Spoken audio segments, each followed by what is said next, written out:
Skills for me, क्या skills लायक है, अपने लिए क्या लायक है और कौन सी स्किल कौन से होने लायक होते हैं। तो पहली बात, कई चीज़ों के बारे में बात करूँगा। क्रिएटर और ऑपरेटर स्वयं अहम की बेसिक फॉर्म। मैं कंट्रोलर और वॉचर के बारे में बात नहीं कर रहा, वो आउटसाइड द वर्ल्ड है। मैं इंटरनल द वर्ल्ड बात करो, every type of circumstance, every type of being के अंदर जो भी सूक्ष्म बदलाव होते हैं वो क्रिएटर एंड ऑपरेटर द्वारा होते हैं किसी भी वर्क प्लेटफॉर्म या उसमें। कंट्रोलर का मतलब होता है फुली कंट्रोल कर लेना। वॉचर का मतलब होता है फुली डिस्कनेक्ट होकर डिसजॉइंट होकर केवल वॉच करना। किसी के मैं दर्द को केवल वॉच कर सकता हूँ, फील नहीं कर सकता। रियलिटी में उसको क्या दर्द हो रहा है, क्या पेन हो रहा है, कैसे वो मरा, कैसे उसके प्राण निकले, ये सारी चीज़ें मैं खुद नहीं कर सकता, क्योंकि ये जब मेरे संग होगी तब मुझे पता चलेगा। ठीक है। और ये हमें डिसजॉइंटली बनाती है कि वॉचर बनाती है। और वही कंट्रोलर का मतलब है कष्ट देने वाला। मैं किसी को मार रहा हूँ तो मुझे हल्का सा भी एहसास नहीं होगा, मैं वहाँ पे अपनी क्रूरता दिखा रहूँगा। ये जीव का यूँ समझ लो, एक जीव का दूसरे जीव को मारते टाइम पे वो वॉचर की तरह ना तो एहसास करेगा उस जीव में, ना ही वो कंट्रोलर की तरह मारते टाइम पे दया करेगा, वैसे मारेगा। और एक जीव मरेगा तड़प तड़प के। वही क्रिएटर एंड ऑपरेटर, तो हमें पता चलते कितनी सेल्स टूटी, ब्रेक हुई, कितना दर्द हुआ, पेन हुआ, ये सब ऑपरेटर फील करता है, क्योंकि ऑपरेटर सिस्टम के अंदर होता है, बॉडी के अंदर होता है। कोई उसको अगर पेन दे रहा है तो उसको पता चलेगा क्या है। वो अगर कुछ क्रिएट कर रहा है तो उसे पता चल रहा है उसने क्या जिया। यदि वो किसी को पेन दे रहा है तो उसको भी कुछ एहसास होगा। ये क्रिएटर एंड ऑपरेटर के खेल होते हैं। मेजरली मैं स्टेट को साइड करता हूँ। तीसरी चीज़ मैं बताऊँगा कि धन 3 रूपों से प्राप्त करा जा सकता है। ठीक है। ये 3 रूप मैं इसलिए कह रहा हूँ क्योंकि मेरे पे कोई नाम नहीं है। फर्स्ट ऑफली ये रूप मैं बता रहा हूँ केवल। रूप क्या मतलब कि मैनेजमेंट। आप चीज़ों को व्यवस्थित रख के, मान लो ये मैं टेक्नोलॉजी के इर्द गिर्द बताऊँगा कि टेक्नोलॉजी को व्यवस्थित रख के कैसे मुनाफा कमाया जाता है। साथ में कोई सर्विसेज प्रोवाइड करके, जैसे कि मान के चलो मैं किसी को डिलीवरी दे के ऑर्डर दे रहा हूँ, या मैं किसी को एक जगह से दूसरी जगह छोड़ रहा हूँ, या मैं किसी भी टेक्नोलॉजी का यूज़ करके उसको हेल्प करवा रहा हूँ। ठीक है ना। तो या मुझे कोई टेक्नोलॉजी ऑपरेट करनी आती है और मैं उसको चला के उसका वर्क कर रहा हूँ पर्टिकुलर स्पेसिफिक, इस स्किल ऑपरेटिंग स्किल कहलाएगी। ठीक है। Management skill, operating skill, operate करके मैं कुछ यूज़ कर रहा हूँ उसको। तीसरी चीज़ होगी क्रिएट करना। मैंने कोई नई टेक्नोलॉजी बनाई जो आने वाले मानव सभ्यता के लिए वो होगी, तो मैं उसको बेचूँगा, सेल करूँगा। या कोई प्रोडक्ट खरीदा और सेल कर दिया। ठीक है। प्रोडक्ट बनाया और सेल कर दिया। तो ये 3 होती है रूप। मुख्यतः मैं बात किस पर करूँगा?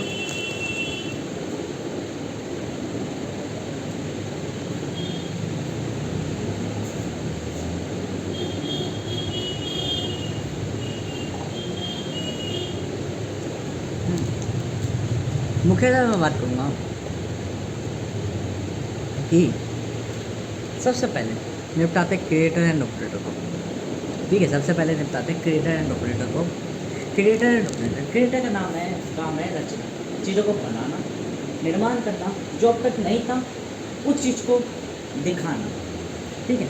मैंने यहाँ बनाना क्यों नहीं कहा, क्रिएट करना क्यों नहीं कहा, कि जो चीज़ अब तक नहीं थी उसे क्रिएट करना। क्रिएटर केवल ये नहीं कि जो कल्पना कर रहा है वो क्रिएटर नहीं कहलाएगा। क्रिएटर का मतलब ये भी हो गया, मैंने कोई आइडिया बनाया कि इस तरीके से ये दुनिया के लिए इस तरीके का आर्किटेक्चर, इस तरीके का डिज़ाइन दुनिया के लिए वर्क कर सकता है। अब आने वाली दुनिया में लोग ऑपरेटर हो गए पैदा, वो चीज़ों को समझेंगे, उसको ज्वाइंट करेंगे और उनको वर्क करेंगे। जैसे मैंने कोई सिद्धांत दिया प्रेशर का, मैंने कोई सिद्धांत दिया एक मास कैसे मोमेंटम में कन्वर्ट होता है, मैंने सिद्धांत दिया एक मोमेंटम कैसे कोलाइजन को पैदा करता है, मैंने एग्जांपल दिया क्या बोलते हैं कि वर्क कैसे फ्लो करता है, मैंने एग्जांपल दिया कि एनर्जी ऑफ फ्लोएशन क्या कहलाता है, मैंने एग्जांपल दिया कि फ्लूइड कैसे हाइड्रोलिक प्रेशर को कंप्रेस कर देता है, मैंने एग्जांपल दिया कि फ्लूइड से हम किसी भी चीज़ को इक्वली पावर कैसे दे सकते हैं, मैंने एग्जांपल दिया तौर से कैसे घुमा सकते हैं। ये सिद्धांत है सारे किसके, इनको व्यवस्थाओं में जब हम लाएंगे, ये ऑपरेटर का काम होता है, नॉट अ क्रिएटर। क्योंकि यहाँ कुछ चीज़ बन नहीं रही, यहाँ कोई चीज़ दिख नहीं रही, तो हमें समझ में आता है क्रिएटर इज़ नॉट ओनली क्या बोलते हैं कि जो कोई चीज़ इन्वेंट कर रहा है, जो चीज़ कोई बिल्ड कर रहा है वो नहीं। क्रिएटर एक इन्वेस्टर भी कहलाएगा। क्रिएटर एक क्या बोलते हैं मेंटेलिटी से कोई कल्पना करे उसने कि टाइम मशीन नाम की कोई चीज़ होती है, तो वो भी एक क्रिएटर कैटेगरी में आएगा। क्योंकि मैंने बताया था क्रिएटर यानी स्वयं वॉच कर रहा है चीज़ें, ठीक है। और ऑपरेटर जो फुली वो आखिर में कंट्रोल कर रहा है, ठीक है। तो मेजर फॉर्म है। क्रिएटर की सबसे ऊंची फॉर्म कौन सी है? वॉचर। स्वयं के सबसे बेहतर वो आत्माई रूप कौन सा? विधाता ही रूप, ठीक है। और मानवीय रूप में वो उसका मस्तिष्क, उसका मन, रचयिता के रूप में, जिसने पूरा ब्रह्मांड रचा है, ठीक है। कर्ता के रूप में शरीर चला रहा हूँ, शरीर में कष्ट वगैरह ये सारी चीज़ आएगी। अब पूरी व्यवस्थाओं को चला रहा हूँ तो कंट्रोलर, ठीक है, मुख्य रूप से। तो स्वयं अहम ही है, inner the world, creator and operator, outer the world, watcher and controller, ठीक है। अब मुख्य रूप से समझ में आने वाली क्या बात है, ये होगी समाप्त। इसको खत्म करो। मेजरली आप स्किल्स फॉर मी, क्या है स्किल्स? मेरे लाइफ में स्किल्स हुनर। क्या हुनर ये हो गया कि मैं चीज़ों को क्या बोलते हैं एज अ ऑपरेट कर पा रहा हूँ, ये हुनर हो गया? नहीं। हुनर क्या लाता है? क्या मैं कोई चीज़ बेच पा रहा हूँ? क्या मैं कोई चीज़ किसी को आउटपुट दे पा रहा हूँ? क्या मैं किसी के हेल्प में आ पा रहा हूँ? क्या मैं किसी को कोई चीज़ देकर कुछ रिटर्न ले पा रहा हूँ? ये स्किल्स कहलाती है। तो स्किल्स का मतलब एक एसेट भी हो गया। क्या स्किल्स मेक करती है एसेट को? या स्किल आर आल्सो एसेट। लोग कहते हैं अमीर लोग स्किल्स पे इन्वेस्ट करते हैं, स्किल्स पे इन्वेस्ट करते हैं, ये मूर्ख है।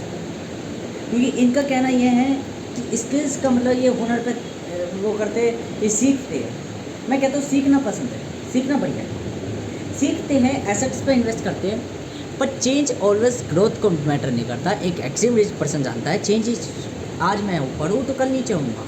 मैं केवल व्यवस्थाओं का संतुलित रखना चाहता हूँ। डेविल की हमेशा एक फॉर्म है, मेरे अंदर एक ट्रेड है हमेशा, कहने को मुझे एक ट्रेड बुरी लगती है। यही मेरे सामने मान के चलो मैं आकर्षित नहीं हूँ। सपोज़ कर लो कि मैं भी मानवीय तत्वों में प्रभावित हो रखा हूँ। मैं एक चीज़ बताऊँ, पहले मैं प्रभावित हो जाता हूँ। प्रभावितता में बताऊँगा तो बेहतर बताऊँगा, क्रेडिट के संग बताऊँगा।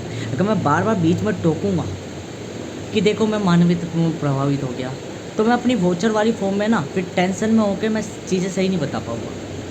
क्योंकि फिर मैं वहाँ पे फिलोसफी झाड़ूंगा, क्या फिलोसफी में उंगल करूँगा, बीच में क्या उंगल करूँगा? जैसे ही मैं कुछ चीज़ें कहूँगा, देखो हम जो कुछ कर रहे हैं उसका कुछ मतलब ही नहीं है। मैं फ़ौज में गया अपने देश के लड़ने के लिए, मेरा वोचर पता मुझे क्या कहेगा? फिलोसफी। देखो देश नाम की कोई चीज़ ही नहीं है, हम किसी को मार रहे हैं। अब मोटिवेशन कहाँ से आएगा उल्लू के पट्टे? जब तू इतनी बारीकी के लॉजिक में चले जाएगा। मोटिवेशन आना था फॉल्स स्टेटमेंट पे कि जब तुम लड़ रहे थे मैं अपने देश के लिए लड़ रहा हूँ, मेरी बीवी भी अच्छी खासी होगी। अब वहाँ पे हकीकत जानो कि मेरी बीवी किसी और के संग रंग लीला चाह रही होगी, तो कहाँ से मोटिवेशन आएगा रे मुन्ना? इसलिए अपने दिमाग को इल्यूजन रखो कि मानव हो, ज़्यादा ऊपरी उछाल मत मारो वरना ब्रह्मांड में से जंगल में पड़ोगे, ठीक है ना। क्योंकि एक उछाल मार रहा था बंदर, वो जंगल में पड़ा है, तुम भी वहीं पर पड़ जाओगे। बेहतर ये है मानव शरीर में हो तो सामाजिक रहो, सामान्य सी बातें हैं, ठीक है। बंदर का मतलब यह मैं कह रहा हूँ हनुमान की है, ठीक है। वे भी ज्ञान जानते हैं,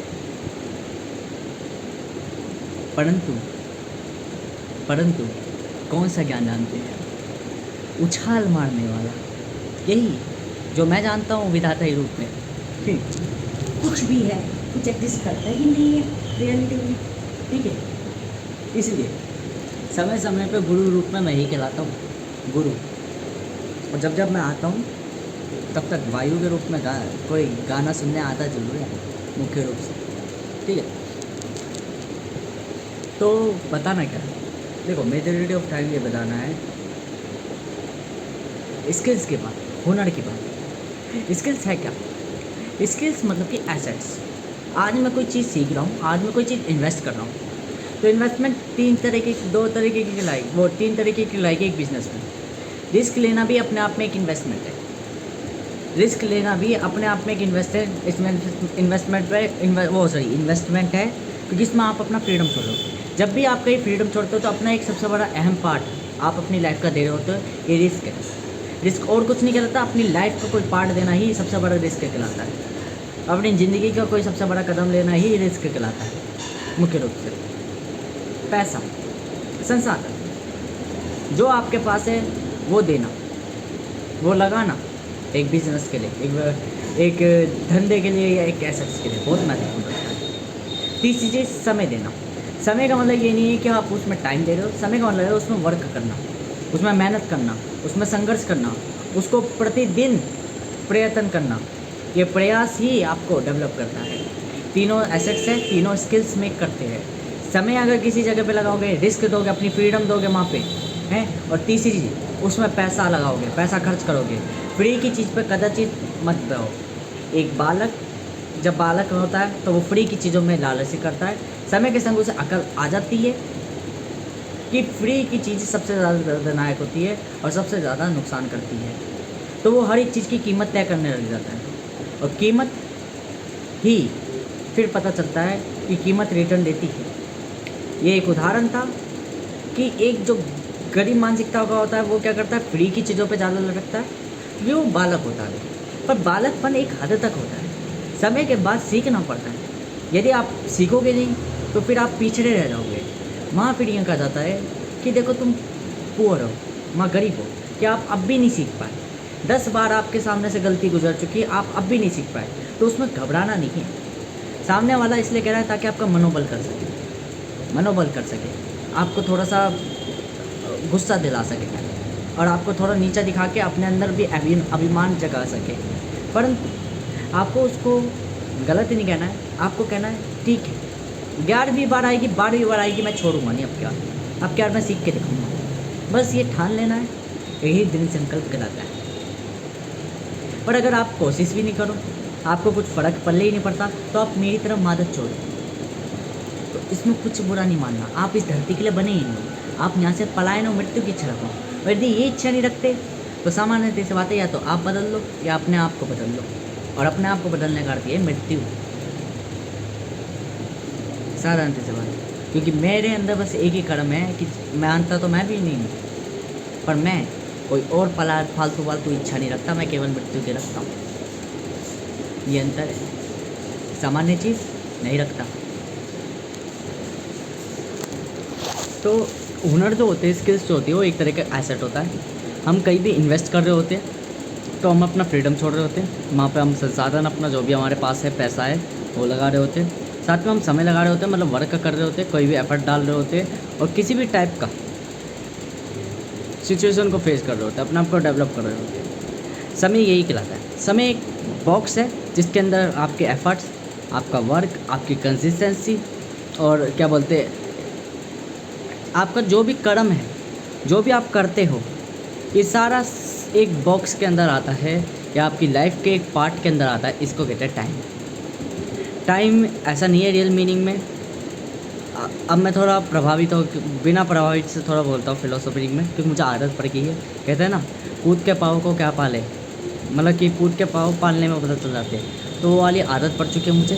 तो मैं थोड़ा बिन फिलोसॉफी में बता दूँ, मैटर ये नहीं करता आज से आप काम करते हो, 70 साल की उम्र से काम करते हो, 90 साल की उम्र के काम करते हो। अधिकांश व्यक्ति देखता है मैं 7 रुपये कमा रहा हूँ, वो 10 रुपये कमा रहा है, तो हाय रब्बा क्या बोलते हैं, मेरे को केवल 7 रुपये मिल रहे हैं, उसको 10 रुपये मिल रहे हैं। मेजॉरिटी ऑफ टाइम आपको ये थिंक करनी है कि मैं 7 कमा रहा हूँ तो कोई 4 भी कमा रहा है। तो अगर आप उसकी तरफ देखोगे तो परसेप्शन बिल्कुल चेंज हो जाएगी। एक जगह जब आप कंपैरिजन कर रहे थे अपने आप को अपर वाली स्टेट से, तो आप अपने आप को नीचा समझ रहे, लोअर वाली से कर रहे तो ऊंचा समझ रहे। अब देख लो, पूरा परसेप्शन देखने का कंपैरिजन में बदल गया। कंपैरिजन हर जगह कर रहे थे, इन्फ्लुएंस हर जगह हो रहे थे, पर देख कहाँ रहे थे। सामान्य व्यक्ति ऊपर वाले को देखता है। मैं कहता हूँ दोनों को देखो, एनालाइज करो, देन चेंज करो। एक रिच पर्सन एनालाइज करता है। आप प्रिसीजन से भी काम कर सकते हो, आप एफिशिएंसी से भी काम कर सकते हो। प्रिसीजन, एक्यूरेट और एफिशिएंसी। प्रिसीजन, एफिशिएंसी, वो एक्यूरेसी और एफिशिएंसी। अब एक्यूरेसी का मतलब क्या है? ये प्रिसीजन भी एक्यूरेसी से है, एफिशिएंसी भी एक्यूरेसी से। बस फ़र्क इतना है, प्रिसीजन मतलब कि एक्यूरेसी विद टाइम, टाइम के साथ एक्यूरेसी, और एफिशिएंसी विदाउट टाइम। जैसे कि मान के चलो, प्रिसीजन जो है एक एनर्जी की फॉर्म है, वर्क इनटू टाइम, और एफिशिएंसी वर्क विदाउट टाइम, मतलब कि वर्क डिवाइडेड बाय टाइम, मतलब पावर, एफिशिएंट पावर। तो प्रिसीजन एक्यूरेसी, एनर्जेटिक एक्यूरेसी, मतलब कि कहने वाली बात है, कोई चीज़ मैं कर रहा हूँ, क्या कैसे भी टाइप का मैं काम कर रहा हूँ, समय के संग धीरे धीरे धीरे धीरे धीरे धीरे धीरे मैं एफर्ट्स डाल रहा हूँ चेंज करने का अलग तरीके से। आपको अंतर ऐसे दिख जाएगा, सपोज करो एक व्यक्ति है, बाइक मोड़ रहा है, स्पीड में मोड़ रहा है, तो उसको डिस्टेंस चाहिए, परंतु एक व्यक्ति है, हल्की से आगे ली, फिर वापस पीछे ली, आगे ली, पीछे ली, आगे ली, पीछे ली, आगे ली, पीछे ली, आगे ली, पीछे ली, इतनी सी गली में पूरी बाइक उसने मोड़ दी। प्रिसीशन का खेल है। किसी भी चीज़ को बारीकी से देखना प्रिसीशन कहलाता है। एक्यूरेसी तो हाई होगी, एग्जैक्ट तो होगी, जो कम काम कर रहे हो वो पूरा तो होगा, परफेक्ट होगा, बेटर होगा, प्रोडक्टिव होगा, बट प्रिसीशन के संग काम करोगे कि चीज़ों को बारीकी से लोगे कि हाँ छोटी छोटी चीज़ें भी प्रभाव डाल सकती है लाइफ में, छोटी छोटी चीज़ें भी चेंज कर सकती है। मैं बाइक को मोड़ रहा हूँ गली में, गली बहुत पतली है, अगर स्पीड में मोड़ूंगा तो ठोकर हो जाएगी, टक्कर पड़ जाएगी, ठीक है, बहुत धीरे धीरे आगे ली, पीछे ली, धीरे ली, आगे ली, पीछे ली, आगे ली, पीछे ली, आगे ली, पीछे ली, आगे ली, पीछे ली, आगे ली, पीछे ली, आगे ली, पीछे ली, आगे ली, पीछे ली, तो मोड़ गया। ये प्रिसीशन है। एफिशिएंसी क्या होती, यूँ मोड़ दिया, इसमें रिस्क ज़्यादा। कुछ जने एफिशिएंसी से वर्क करते, कुछ जने प्रिसीशन से वर्क करते।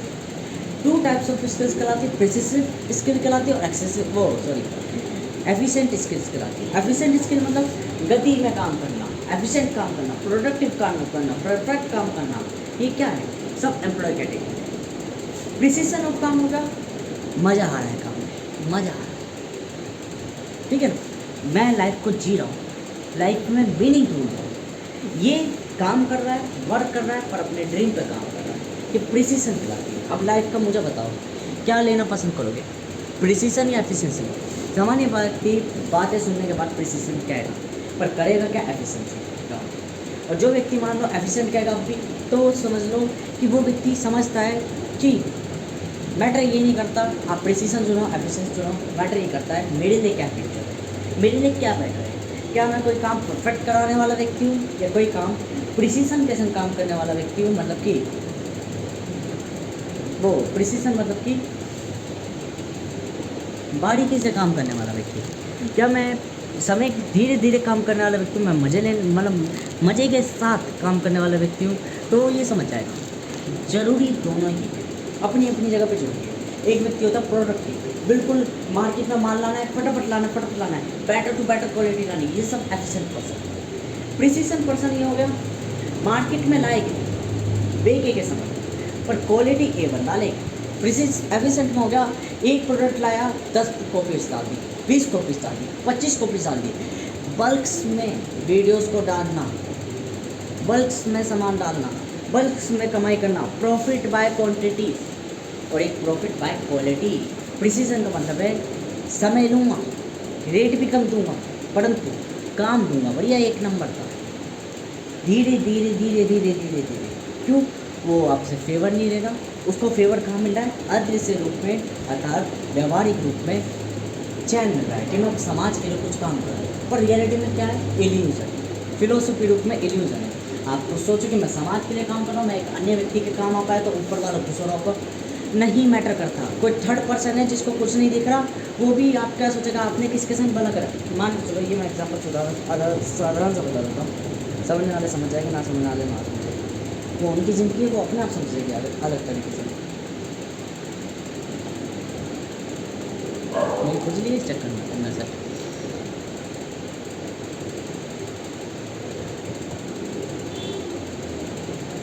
भूल गया। हाँ, आप घर पे गए, आप 10 जनों की मदद करके आए, लेट हो गए, कोई दिक्कत नहीं। घर पे जब गए तो बीवी नाराज़ हो गई कि आप क्या बोलते तुम लेट क्यों आए। वो आपके पूरे दिन की टेंशन नहीं देगी कि आपने 10 जनों की मेहनत करी, कुछ करा, वो नहीं देखेगी। क्यों नहीं देखेगी, क्योंकि उसके सामने नहीं हुआ। बेशक जहाँ आप काम कर रहे थे, जहाँ आप 10 जनों की मदद कर रहे थे, वहाँ 11 जने देख के आपको सेकंड पर्सन देख के कह रहा कि यार कितना बढ़िया इंसान है, इसकी ज़िंदगी कितनी बढ़िया होगी, इसकी बीवी भी अच्छी होगी। घर जाके पता चला वही बेरंगी सी लाइफ। आप ड्यूटी पे जा रहे हो, कोई अंकल गिर गए रास्ते में, आपने उनकी मदद करी, 5 मिनट लेट हो गए, ड्यूटी पे गए, आपको डांट सुनने को मिली, क्यों मिली? तो सिंपल सा आंसर समझो, उन्होंने नहीं देखा आपने क्या करा। पर हाँ, यहाँ यूँ कह सकते हो रिटर्न आएगा, आज नहीं आएगा, किसी और फॉर्म में आएगा, आपने हेल्प करी है, आपको नेचर रिटर्न देगी। बट आप इसको एकमात्र ये नहीं मान सकते कि मेरे संग क्या बोलते हैं दोस्त ने ये करा वो करा, क्या बोलते हैं मैं वहाँ पर प्रिसाइज, मतलब कि मेरे संग क्या बोलते हैं गलत हुआ, या मैं जब मैं वहाँ पे गया हैं, जब मैं वहाँ पे गया तो क्या बोलते हैं, तो मैंने कुछ अच्छा करा इसलिए अभी मुझे भगवान ऐसा करके दिखा रहा है पर बाद में रिटर्न दे देगा, ये नहीं।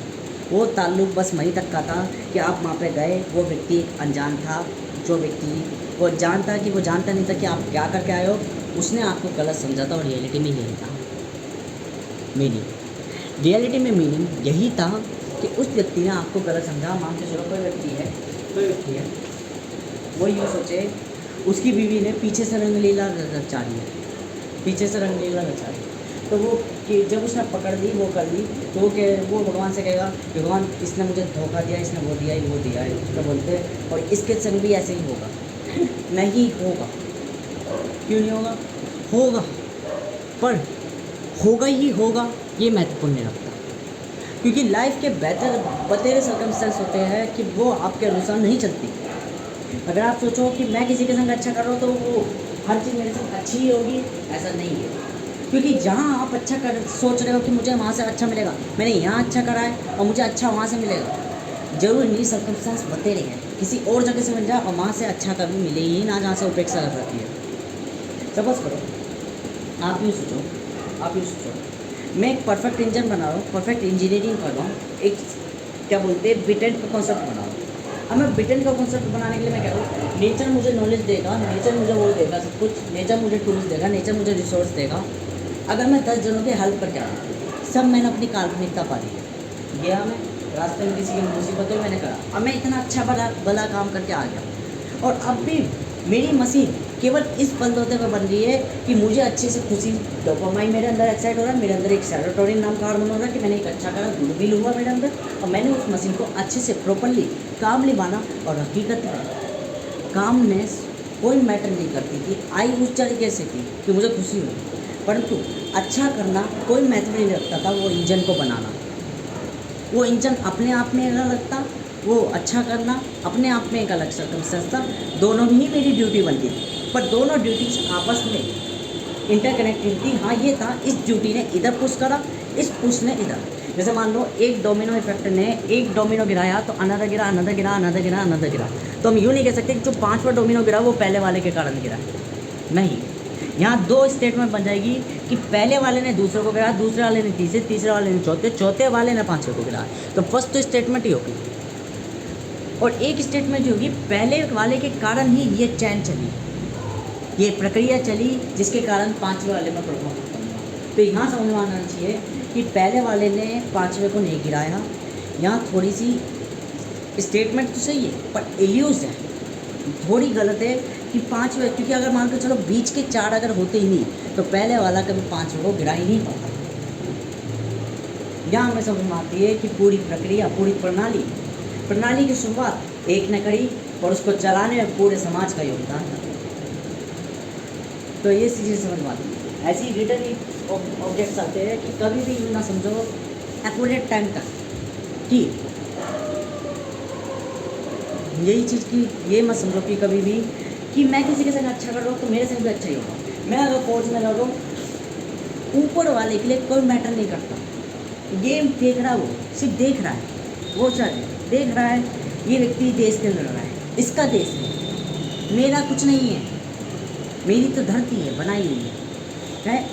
अब ये उम्मीद कर रहा है मुझसे, करता है भाई, सामान्य व्यक्ति है तो सामान्य जीवनता में ये समझना। अब क्या यहाँ पे फौज में लड़ना बंद करते नहीं, जिंदगी है, जिंदगी को जियो अपने में, पर उम्मीद अंधविश्वास में न लगाओ, विश्वास में लगाओ। विश्वास लगाओगे तो स्वयं ऊपर वाला भी आएगा, मेहनत करोगे, लगन करोगे और वो तत्व दिखाओगे जो असाधारण मानव में नहीं दिखा, तो आप अलग दिखोगे ही दिखोगे। और जब आप सामान्य मानव को आकर्षित कर सकते हो तो ऊपर वाले को क्यों नहीं आकर्षित कर सकते, वो भी तो साधारण है, बस जगह स्थान का अंतर हो गया, ठीक है। तो मेजॉरिटी ऑफ टाइम आपको यही थिंक करनी है, मैं जो कर रहा हूँ वो ठीक है, लाइफ मेरी लाइफ में मैं चूज़ करूँगा मेरी क्या स्किल होगी, क्या हुनर होगा, क्या जानना है मुझे, क्या सीखना है मुझे, क्या पढ़ना है मुझे, क्या इन्वेस्टमेंट करनी है, वो मेरी लाइफ में मैटर करेगा। यदि मुझे अपनी लाइफ बेटर बनानी, गुड बनानी है, तो मैं ग्रोथ की तरफ, करियर की तरफ अपना रुझान रखूँगा, ठीक है ना। अपना क्या बोलते हैं रुझान को, क्या कहते हैं अंग्रेजी में, कि इंटरेस्ट रखूँगा, सीधी सी बात है। और यदि मुझे चेंज की तरफ इम्पोर्टेंट रखना है तो मैं लाइफ का रियल मीनिंग जानूँगा। लाइफ में मुझे हर एक उतार चढ़ाव आएगा, मैं गिरूँगा भी, उठूँगा भी, और फिर भी गिरूँगा, फिर उठूँगा, ये लाइफ का पहलू है। करियर रिलेटेड लाइफ हर कोई चाहता है, कोई गलत नहीं है। लाइफ चेंजिंग लाइफ हम जैसे जानते हैं वो भी गलत नहीं है, पर कर्म करने के बाद योग्यता और फल पूर्ण रूप से मिलते हैं, ये हमेशा ध्यान रखें। ताकत देखो, महत्वपूर्ण ये नहीं रखता कि फल मिल रहा है आपको, महत्वपूर्ण ये रखता है कि फल के अनुसरण योग्य हो चुके हो आप। अर्थ क्या है? अर्थ केवल ये है कीमत। अर्थ का मतलब होता है कीमत। ये आज मैंने मास्टर की वीडियो पढ़ी, इकोनॉमिक्स कितनी बार पढ़ रखी मैंने, फिर भी दोबारा पढ़ी, तो अब मुझे पता चला प्रकृति द्वारा अर्थ का अर्थ होता है। पहले मैं सोचता था अर्थ मतलब संसाधन होता है, धन होता है, या अर्थ का मतलब घरेलू, है ना। तो उस अर्थशास्त्र में अर्थ का मतलब होता है किसी भी चीज़ की कीमत। पहली बार तो मैंने मीनिंग का मतलब दे दिया था, तो मीनिंग से मैंने जाना कि मीनिंग का मतलब होता है किसी चीज़ की कीमत। अब संसाधन की कीमत ले लो, धन की कीमत ले लो, किसी भी चीज़ की कीमत। तो कीमत ये क्या है? सबसे पहली बात, कीमत क्या है? आपको कोई भी फल मिल रहा है, क्या उसकी कीमत के बराबर हो आप योग्य बन चुके? महत्वपूर्ण ये नहीं करता आप क्या कर्म कर रहे हो, महत्वपूर्ण ये नहीं करता कि आपको क्या फल मिल रहा है, महत्वपूर्ण ये नहीं करता आपने क्या कर चुके हो, महत्वपूर्ण ये करता है कि आप उस चीज़ के योग्य हो चुके हो, जो सीखने गए थे वो सीख चुके हो। ये महत्वपूर्णता रखती है। ये जीवन चल रही है, ये रेखाएँ चल रही है अनेकों, ये अनंत काल चल रही है सदाशिव के अंदर। तो ये समस्त चीज़ें केवल इसलिए चल रही है कि क्या आप उस चीज़ के योग्य बन चुके जो चीज़ कर रहे हो, क्या आप जान चुके हो आपको को, क्या यदि मैं व्यक्ति हूँ, मैं पनपा हूँ, मेरे आसपास का समाज है वो मेरे जैसी दृष्टि नहीं रखता था, वो मूर्ख है, परंतु वे मूर्ख है तभी मैं बुद्धिमान हूँ। यदि वो मूर्ख नहीं होंगे तो मैं बुद्धिमान था, मेरी समाप्त हो जाएगी अपने आप ही, मतलब मेरे एग्जिस्टेंस में वो भी फ़र्क करते।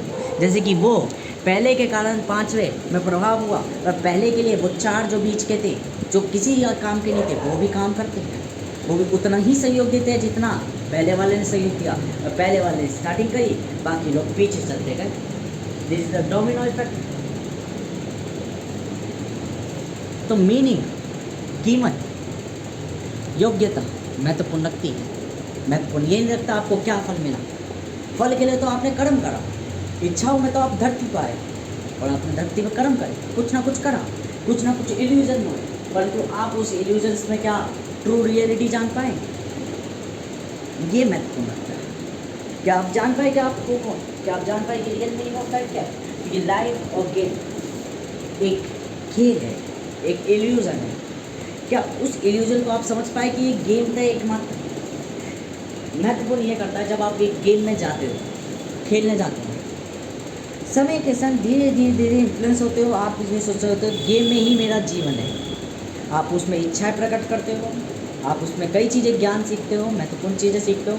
अंतिम रूप में अब आपका लक्ष्य केवल ये बन जाता है, मुख्य रूप में, वास्तविक रूप में, क्या आप अब समय के संग इन्फ्लुएंस होके एक समय के बाद इन्फ्लुएंस होना बंद कर सकते हो क्या?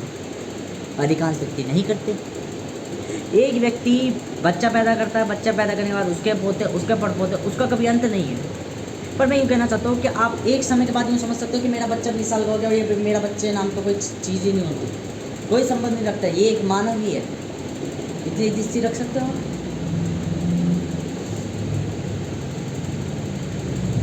क्या आप वास्तविकता ज्ञात कर सकते हो कि जिस खेल को पहले जब मैं आया था खेल के अंदर तो मैंने समझा था ये एक खेल है,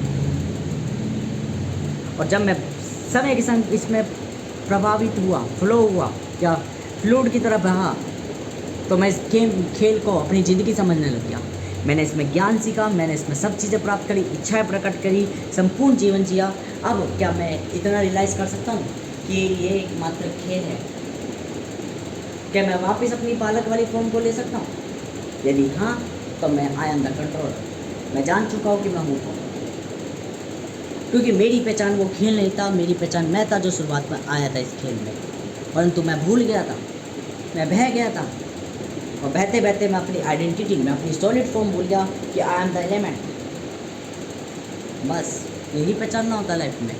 मीनिंग ऑफ लाइफ रियल में यही होते हैं आपके परसेप्शंस में, कि आपको जानना होता है कि जिस चीज़ में मैं हूँ क्या वास्तविक रूप में ये खेल ही है, यदि है तो मैं समझ गया वो कौन मैं।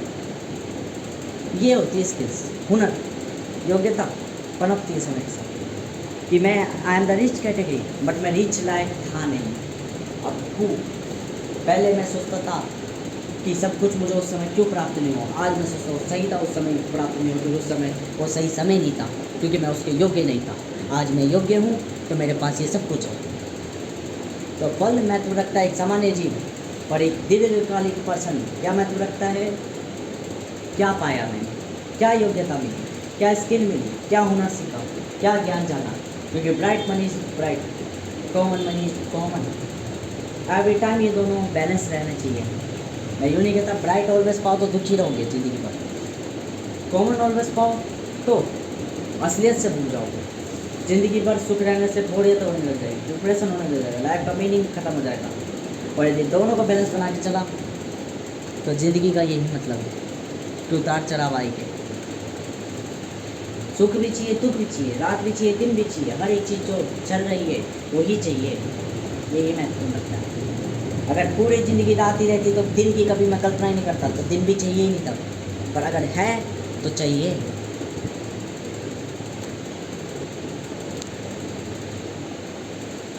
अब क्या समझना है एंड टू एंड ये समझना है। पहली बात तो मैनेजमेंट की बात करूँगा, मैनेजमेंट से पहले मैं किसी और चीज़ के बारे में बात करूँगा। तो सबसे पहले मैं बात करूँगा जो मेरे को बात करनी थी मेंटली। हुनर जो होता है काम आता है, आपकी स्किल्स मैटर करती है आपकी डेली लाइफ में कि इम्पोर्टेंटली प्ले करती है। आपको क्या सीखना है, कहाँ इन्वेस्ट करना है, क्या एसेट मेक करने, इस चीज़ को स्किल्स मेक करते हैं। किसी चीज़ को मुझे करना है तो मैं कई तरीक़ों से कर सकता हूँ। पैसा प्राप्त कई रूपों में करा जा सकता है, या तो मैं किसी को व्यवस्थित कर सकूँ, कोई टेक्नोलॉजी है, कोई तकनीक है, उस तकनीक को मैं सपोज करो मैंने एक तकनीक बनाई जो मानव को प्रोडक्टिव बना रही है और उसके 10 घंटे का काम 4 घंटे में कर देगी, मतलब मैंने टाइम की वैल्यू क्रिएट करी। ठीक है, अब बात आती है टाइम के मैटर पे कहूँगा, टाइम टेक्नोलॉजी के मैटर पे ये 3 ग्रुप बताऊँगा। सबसे पहले एक इन्वेंटर, मैंने क्या बोलते हैं जो काम पहले 10 घंटे में होना था वो अब 4 घंटे में हो पा रहा है, मतलब मैंने टाइम की वैल्यू क्या करी, क्रिएट करी, कीमत को बढ़ाया, कीमत को बढ़ाया। मैंने कहा ना कीमत, योग्यता, स्किल्स मैटर करती है, तो देखो कीमत को बढ़ाया, टाइम की कीमत को बढ़ाया, टाइम को करा क्रिएट। तो फर्स्ट फॉर्म आ गई मेरी क्रिएटर की, कि टाइम को प्रोडक्टिव बनाना, टाइम को यूटिलाइज बनाना। 10 घंटे का काम 4 घंटे में कंप्लीट कर रहा हूँ, मैंने टाइम की वैल्यू बढ़ा दी, टाइम की कीमत बढ़ा दी, टाइम की एक्सचेंजेबल वैल्यू बढ़ा दी मैंने। अब आती है ऑपरेट, जो पहले मैं 10 घंटे में काम कर रहा था अब उसकी टेक्नोलॉजी बाय करके वही काम मैं 4 घंटे में कर पा रहा हूँ, और ये मेरी लाइफ में बेटर है। सपोज करो मैंने एक टेक्नोलॉजी खरीदी, पहले मैं पेट्रोल की बाइक में मेरा पेट्रोल का खर्चा जाता था, अब मैंने इलेक्ट्रिक बाइक खरीद के इलेक्ट्रिक में वर्क कर रहा हूँ, और मेरी जेब में पूरा पैसा आ रहा है, क्योंकि मेरी जो मेंटेनेंस थी वो बहुत कम लग रही है। टाइम यूटिलाइज हुआ बाय क्रिएटर द्वारा। ऑपरेटिंग का मैं काम कर रहा हूँ, बिन मेरे वो टेक्नोलॉजी यूज़ की नहीं, क्योंकि उसको ऑपरेट मैं कर रहा हूँ, या तो मैं उसको मैनेज कर रहा हूँ आईटी के प्रोफेशन में, कि कंप्यूटर मेरे पास स्किल्स है, ये सारी स्किल्स ये मैं सोसाइटी से सीखता हूँ। मुझे गाड़ी चलानी सीखनी है, मैं खुद नहीं सीख पाऊँगा, मुझे किसी से सीखनी पड़ेगी। मुझे कोई कार रिपेयरिंग करनी सीखनी है, बाइक रिपेयरिंग करनी सीखनी है, मैं कोई इनोवेट नहीं कर रहा, मुझे ये सारी चीज़ें सीखनी पड़ेगी, मतलब चीज़ों को ऑपरेट करना, व्यवस्थित रखना। अब तीसरी चीज़ आती है, इसी में एक फॉर्म आ जाती है ऑपरेटर में ही, मैनेजमेंट की फॉर्म। ऑपरेटर की एक स्किल फॉर्म हो जाती है मैनेजमेंट की फॉर्म। ऑपरेटर में मैं सर्विस प्रोवाइड कर रहा हूँ किसी पर्टिकुलर पर्सन को, अनदर पर्सन को। मैनेजमेंट का मतलब ये है, बाइक में खराबी हुई, बाइक गंदी हो चुकी है, अब हर व्यक्ति मैनेजमेंट स्किल नहीं जानता, मेरा काम है उसको मैनेज करना, मेरा काम है कंपनी को कंपनी बनाए रखना। एक व्यक्ति है जो कि टेक्नोलॉजी बिल्ड कर रहा है, एक व्यक्ति है जो टेक्नोलॉजी ऑपरेट कर रहा है, और थर्ड पर्सन है टेक्नोलॉजी को मैनेज कर रहा है। ये 3 स्टेजेस होती है कि पहले आप टेक्नोलॉजी क्रिएट करोगे, देन टेक्नोलॉजी को ऑपरेट करोगे। कोई ऑपरेट कर रहा होगा, मान लो फिर एक टेक्नोलॉजी को सेल कर रहा है, बाय कर रहा है, ये जो पूरी एक फील्ड है, ये सारी चीज़ें, ठीक है। और फिर थर्ड टेक्नोलॉजी को मैनेज कर रहा होगा या रिपेयर कर रहा होगा या कोई भी एक मेंटेनेबल जो उसकी प्रोसेसिंग है वो कर रहा होगा, ठीक है, सर्विसेज वगैरह। सर्विसेज की कैटेगरी में ये 2 आ जाते हैं, ऑपरेटिंग में, क्रिएटिंग में, यहाँ अब ये होता है समाप्त। अब इसमें मुझे कहना क्या था मेजरली, मुझे जो लास्ट पॉइंट में मैं उसमें कहना चाहता था स्किल्स में,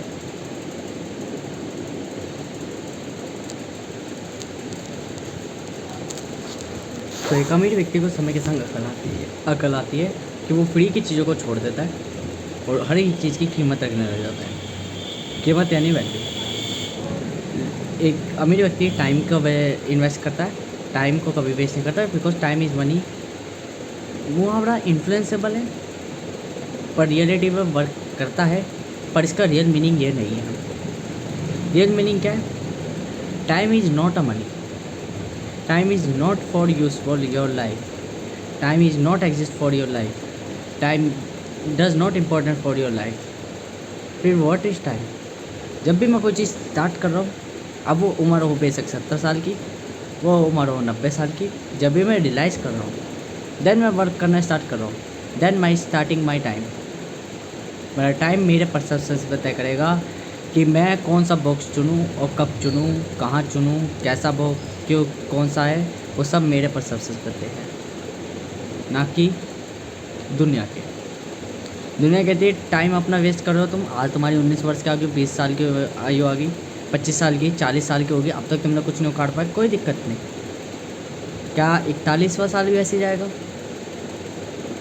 मैं अपने आप से कहूँगा नहीं, बस यहीं से टाइम मेक होना चालू हो जाएगा। दूसरी चीज़, स्किल्स जो दुनिया कहती है वो चीज़ें सीखो, तो मैंने स्किल्स के बता दी। एक होती है क्रिएटर की, एक होती है ऑपरेटर की, एक होती है मैनेजर की। स्किल्स इज़ नॉट क्या बोलते हैं कि मैं क्या जानता हूँ, क्या सीख रखे है मैंने, क्या पहचान रखा है, नहीं। स्किल्स वह चीज़ है जो पैसा प्राप्त कराती है।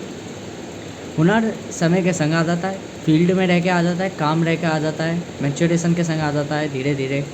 और स्किल्स मेक होती है जब भी मैं किसी चीज़ के लिए कंसिस्टेंट रहता हूँ, जब भी मैं कोई काम पूर्ण करता हूँ, तो या तो मैं एफिशिएंटली पूर्ण करूँगा या प्रिसाइसली पूर्ण करूँगा, एक्यूरेट करूँगा, मतलब एफिशिएंटली एक्यूरेट करूँगा या प्रिसाइसली एक्यूरेट करूँगा। प्रिसाइसली एक्यूरेट में मैं धीरे धीरे करूँगा, और एफिशिएंट में मतलब कि मैं सामाजिक व्यापारिक रूप से करूँगा, और ये दोनों ही ज़रूरी है।